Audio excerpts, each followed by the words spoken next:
All right, let's look at Revelation 17. This is really interesting right here, Revelation 17.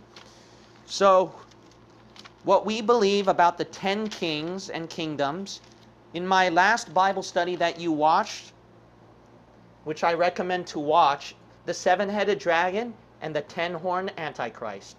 If you watch that one, I mentioned to you about the 10 horns. And the 10 horns are actually 10 kings in the Bible. There's no doubt about that. And these 10 kings, how we identified them, I gave you the list of all these kings and kingdoms. But here's something important to understand, okay? If you look at Revelation 17, look at verse 12. And the 10 horns which thou sawest are 10 what? Kings. But look at this. This is not talking about, when it talks about these 10 kings, it says, which have received no kingdom as yet, but receive power as kings 1 hour with the beast. Wait a minute right here. These are kings that didn't have a king and kingdom yet.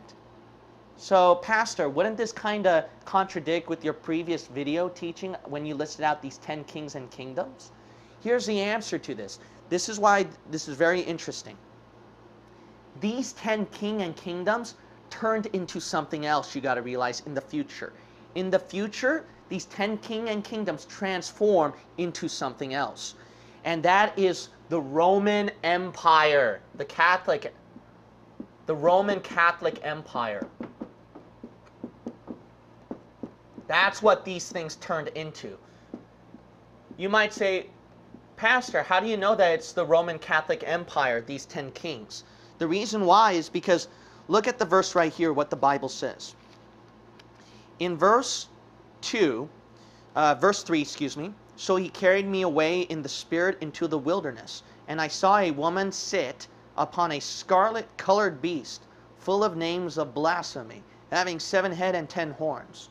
So this woman who rides this beast, what is she called? Look at verse 5. And upon her forehead was a name written, what? Mystery Babylon the Great, the mother of harlots and abominations of the earth. So notice that this 10-horned beast is connected. It's connected with the woman who rode the beast. And that is the Roman Catholic Church. It says Babylon, right? But this Babylon, that's why I keep stressing that you have to make Babylon Roman Catholic Church. Because it's going to show you something connected to Roman. There's no doubt about it. Anyways, taking that to account, I'm not going to go through all the points proving it, okay? So let's just take this to account. The woman who rode the beast is called Babylon, and that's the Roman Catholic Church. There's no doubt about that. Now, look at Daniel 7. Go to Daniel 7. Keep your hand at Revelation 17. But go to Daniel chapter 7. And then when you have Daniel 7, go to Daniel 2. Go to Daniel 2. Go to Daniel 7 and Daniel 2. Now, this is really important to understand why it has to be Roman Catholic. There's no doubt, whether you like it or not, Rome is connected. Rome has to be connected to this. Now remember, it's a 10-horned beast. Yes? Yes. It's a 10-horned beast. There is no doubt about that. It's a 10-horned beast. I'm repeating this over and over because I need to show you something important here. But let's go one by one. Let's start with Daniel chapter 2. And then you're going to notice at verse 38, and wheresoever the children of men dwell, the beasts of the field and fowls of the heaven hath he given into thy hand, and hath made thee, that's Nebuchadnezzar, Babylon, made thee ruler over them all. Thou art this head of gold. So the gold is Babylon. And after thee shall arise another kingdom inferior to thee. Okay, in history, what was the kingdom that happened after Nebuchadnezzar, Babylon? That's Persia, right? So here we go, Persia. And another third kingdom of brass. Okay, what was after Persia when you study history? That's Greece, right? Okay, Greece. And if you think about history, what was after Greece? Rome, right? Okay, let's keep reading. And another third kingdom of brass, that's Greece, which shall bear rule over all the earth. That makes a lot of sense because Alexander the Great was conquering throughout all the world. Now the next kingdom, Rome, right? And the fourth kingdom shall be strong as what? Iron. So that's important. So iron has to be Rome. Keep that in mind. For as much as iron breaketh in pieces, and subdueth all things, and as iron that breaketh all these, shall it break in pieces and bruise. Okay, remember that. Since this fourth kingdom is iron, it has to break and bruise. Now, look at this one. This is really interesting. Look at the next kingdom. Here's the Antichrist kingdom. And whereas thou sawest the feet and toes, part of potter's clay and part of iron, the kingdom shall be divided, but there shall be in it of the strength of the iron. Okay, look at this. This next kingdom, this fifth kingdom, that comes out, it carries what? It's mixed with iron. Why? It's carrying the strength of the iron. Iron has to be connected with this fifth kingdom. And notice that the kingdom is divided among these toes. How many toes? 10. That's why, what? In Revelation 17, these kings divide the kingdom. 10 kings. See that? So these 10 kings is definitely referring to this fifth kingdom with 10 toes because they divide the kingdom from each other. But these 10 toes, these 10 kings have to carry what? The power of iron. Iron is what? Rome. That's why these 10 kingdoms is what? Roman Catholic Empire. These 10 kings is Roman Catholic Empire. See that? Why? Because this fourth kingdom, Rome, is gone. But didn't Rome continue through what? It switched to a mystery form, a spiritual form, Roman Catholic. But that's why this is called what? Mystery Babylon. It's a mystery spiritual form. It's not a public, outward, secular form. It fell. It switched into a mystery, spiritual, religious form. See how certain words in the Bible, every word in the Bible is perfect, and it's there to fit and show you something important. That book, don't mess with the book, but look at Daniel 7. This is even more convincing. Daniel 7. After this I saw in the night visions, and behold, a fourth beast, dreadful and terrible, and strong exceedingly. And it had what? Great iron teeth. It devoured and brake in pieces and stamped the residue with the feet of it. That wording about iron stamping and breaking in pieces matched with Daniel 2 about the iron breaking and bruising, right? But look at this. This is what? This is the 10-horned beast, the 10 kings. Keep reading. And it was diverse from all the beasts that were before it, and it had what? 10 horns. But not only that, out of these 10 horns comes out the Antichrist. Look at verse 8. I considered the horns, and behold, there came up among them another little horn, before whom there were 3 of the first horns plucked up by the roots. And behold, in this horn were eyes like the eyes of a man, and a mouth speaking great things. There's the Antichrist, right there. How we know that this little horn is the Antichrist is because you just read verse 19, and then you read verse 20 of chapter 7, and then you read verse 24, and then you read verse 25. Then you read verse 26 and 27. See, there's no doubt. This whole context is Antichrist with his 10 kings and kingdom. That's all in the context right there, if you read that whole verse. So look at that. The Bible shows you then in the future, see, originally these 10 kings, what happened? It transformed into the Roman Catholic Empire in the future when the Antichrist sets up his kings and kingdoms. So that's what happened. All these different nations and countries turn into that. And then once it turns into this Roman Catholic Empire, the Antichrist, when he comes over, he's going to take over the world, and he's going to start his Roman Catholic Empire.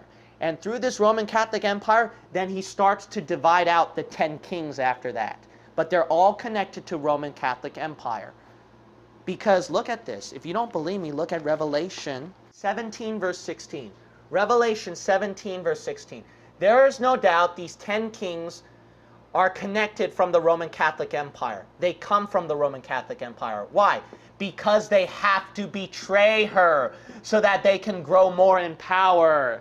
Boom. Look at verse 16. And the 10 horns which thou sawest upon the beast, these shall hate the whore, and shall make her desolate and naked, and shall eat her flesh, and burn her with fire. Look at that. Why do these 10 kings turn against Babylon, Rome? Why would they do that? See that? They came from her. There's no doubt. There's a connection with these 10 kings. And it makes sense why they would turn against her. They would turn against her so that they can advance their own empires. That's a historical fact and a common sense fact that when these kings grow more in power, what do you study throughout history? They want to advance more in power. There's always betrayals, assassination attempts, etc. and etc. Now it makes perfect sense. So now you got the Roman Catholic Empire, these 10 kings. But then they branch off from this Roman Catholic Empire into 10 federated kingdoms throughout the world. Now, what are those 10 federated kingdoms throughout the world? There are going to be 10 continents. There's going to be 10 continents. We got 7, but the Antichrist is going to break it apart where it's going to be 10 different federations, 10 different continents. The possible rulers, there are 3 possibilities. One, it could refer to literal fallen angels ruling over those as 10 kings. The second thing, which is possible, it could refer to the Illuminati bloodlines, actually. If you study elites, there are a bunch of families. There are 13 main families, it is said. There are 13 main families who control all the world, so to speak. You have the Astor family, the Bundy family, the Collins family, the DuPont family, the Freeman family, the Kennedy family, that's 6. The Lee family, 7. The Onassis family, the Rockefeller, the Rothschilds, and then you got the Russell, the Van Duyn, and I think I forgot to write down 13 right here, so whoever the 13th one is.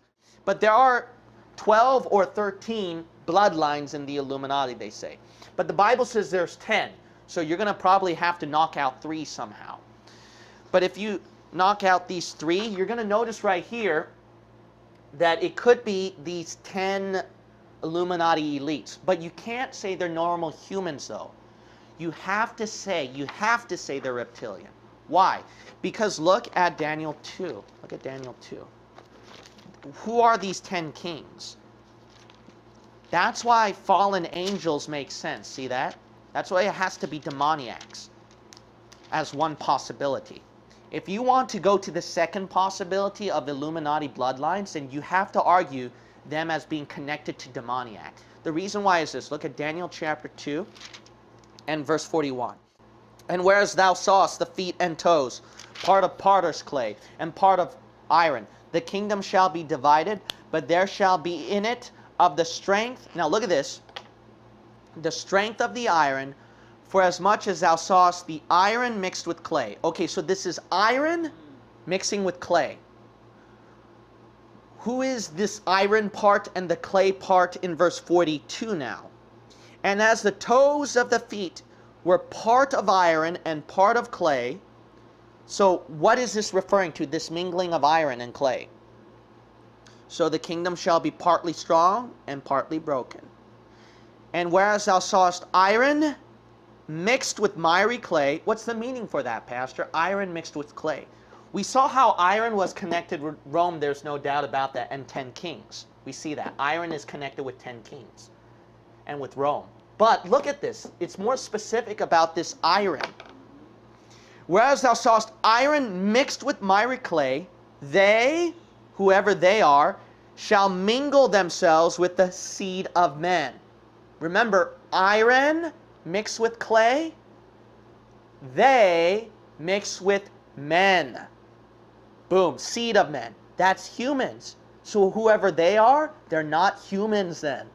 They have to be something outside, other beings. And when's the only time in the Bible you see other beings mingling with humans? Genesis 6. Sons of God coming with the daughters of men. Not only that, Luke 17 warns you that in the tribulation it will be like the days of Genesis 6 of Noah. That mingling and marriage. So you're going to have to argue then that these, that's why there are conspiracy videos online that argue that these Illuminati bloodlines, these families, that they have to be reptilians. But me, I can't go that far because the reason why is I'm giving you two possibilities. I don't know which one's which. One could be fallen angels themselves, or two, it could be the Illuminati bloodline, but you have to say they're reptilian. So if these people, so I can't go that far for a fact as a 100% certainty. I'm responsible for being objective and empirical and 100% truth to you. So I'm going to do it that way. So if these people are humans, then they can't qualify then. Or it could go with possibility 3, all right? Possibility 3. Possibility 3, these people are just normal people, these Illuminati bloodline, but they can be so much filled with demon possession, they can transform into a demoniac form. What? Really, Pastor? Look at John 6. Look at John 6. That is possible. Look at John 6. Because let me ask you a question, okay? Isn't God going to transform our bodies into His body? Do you think the devil will have a problem to transform such human bodies into like His body? Your daddy, the devil. And isn't it interesting, Jesus says, ye are of your father, the devil, and that ye serpents, ye generation of vipers? See, Satan, he can do that. Look at John chapter 6, and we'll look at verse 70. Verse 70. Jesus answered them, have not I chosen you 12, and one of you, one of the 12 disciples, is, present tense, a what? Devil. Whoa. Whoa. Ain't that something right there? Judas Iscariot is, present tense, a devil. It's not, he wasn't just demon possessed. This was something even more beyond that, where he's a devil. So you see right here, so it could refer to the Illuminati bloodlines then, if they're normal humans. But then if, I can't say for a fact, if those are the people that become the 10 kings, then Satan, what he's going to have to do is take those people, and somehow they make a covenant and an oath, which, you know, they already did. He's going to have to make them a physical covenant oath with them where he makes them liken to his image and transforms them into demoniacs. But then what? Power play struggle. Power play struggle because they're not content to become from the Roman Catholic Empire. They betray it, burn her with fire so that they can grow more in their own power. In this tribulation, I'm going to tell you one thing. This is going to be wild concerning elites and power plays. It's going to be extremely wild. You got the Antichrist running, and then you got the Antichrist running as the Pope, mixture of black and white Pope powers. You got the Roman Catholic Empire running through its 10 federated kingdoms, which whoever these 10 federated kingdoms are, possibly Illuminati bloodlines or fallen angels. There is more to it than meets the eye about this power play. And then I mentioned in my other videos a lot of different nations in power plays, right? United States of America. You also have the rogue nations that the Antichrist has to verse against, which I argued is referring to Russian or communist-related countries and Muslim nations that the Antichrist has to verse. There is a lot of interesting power play as we hit the tribulation. And that's why you can see everything connecting the dots in the tribulation. Israel undoubtedly is a key player in the tribulation. The Antichrist has to take Israel. Why? Because the Antichrist is going to be a Jew. And Jerusalem will be his headquarters. Because that's where God's going to land and set up his headquarters. Understand that you have to, that's why it's so important to argue Catholic Church as Babylon, Roman, Roman power is connected to Babylon. It's all connected to Antichrist, these chapters, and especially, you got to understand, even powerful elites and Illuminati. The reason why is this, is that I gave another different video. It's a very long video. It's titled, I forgot, but basically it's titled Top Elites and Blood Oaths. Top Elites and Blood Oaths. And then if you look at that one, I give all these documentations that the Roman Catholic Church is the main power play, the best candidate as the head top elite. And all these other families that are mentioned in the Illuminati bloodlines, they're subservient. For example, so we see right here that the Illuminati, for example, when it was started by Adam Weishaupt. Adam Weishaupt. But Adam Weishaupt, you gotta understand, it's a historical fact. He was personally trained by a Jesuit. He was personally trained by a Jesuit. Here's another thing. Rothschild, he's the one responsible for funding the Illuminati, right? That's why Rothschild is undoubtedly, even nearly all conspiracy theorists would agree, Rothschild is one of the top ladder, or if not the top ladder, in the elites. But Rothschild, you gotta understand, it was the superior Jesuit general that found Rothschild and got him and Weishaupt together. Not only that, Rothschild, when he was funding the Illuminati, you gotta understand this, when he was funding that Illuminati, the Jesuits were the one that organized everything. They got it all set up, and you gotta realize this, you know what Rothschild is currently called, his name? Guardian of the Treasury of the Vatican. So I don't know if I said that word exactly correct, but that's what he's called. Why? He's responsible for the treasury and the wealth for the Vatican.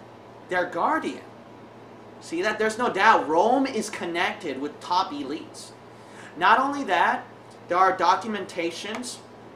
For one example, Alberto Rivera, who was a former Jesuit priest, and he did undercover stuff too. Undercover stuff, conspiracy stuff, that attacked Christians. When he kissed the ring on one of his superiors, it was a Masonic symbol. And you gotta realize this, Freemasons and Jesuits, they can be more intertwined than you think. The Illuminati, we all know this, when the Illuminati was disbanded, so to speak, in the early days of America, where did they flee to? The lodges, right? The Masonic lodges. They all fled to there. That's why a lot of Freemasonry is connected to the Illuminati. But here's another interesting thing. The Masonic oath, you know who it was written by? A Jesuit. It was written by a Jesuit.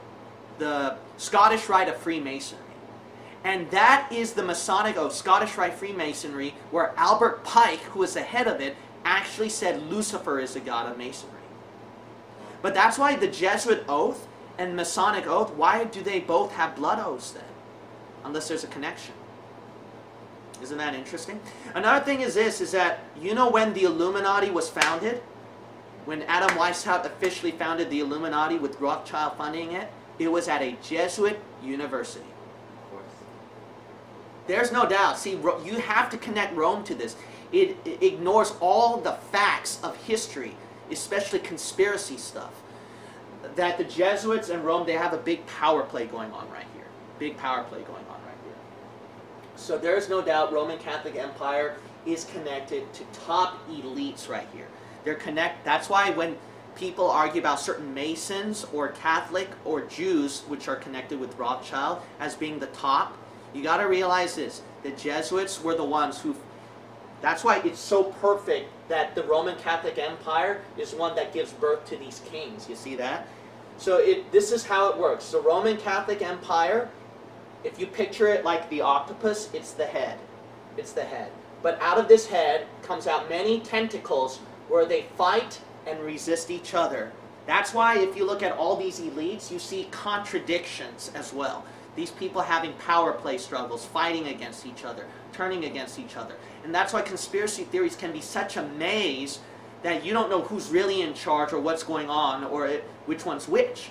But the easy answer is, don't get into specifics because you'll blow your brains out. what's safe to say, and what's an undoubtable fact, is that Jesuits have always been on top. They're always involved. And from this, it gave birth to all these different factions, power plays. Rothschilds, Rockefellers, other Illuminati bloodlines, Freemasons, and then Jews, etc.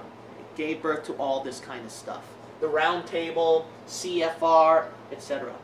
By the way, two intelligence agencies, CIA and FBI. Do you know what? The FBI, J. Edgar Hoover, right? J. Edgar Hoover is the founder. Mason. CIA, William Donovan, Catholic Knights of Malta.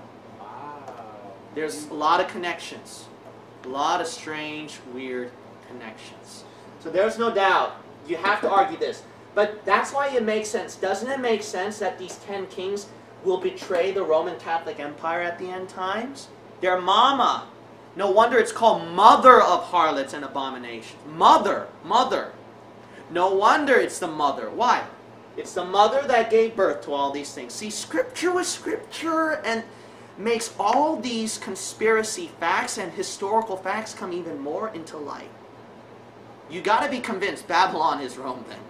And I didn't even give an apologetic defensive manner proving it. I just gave all these interesting things that really show it.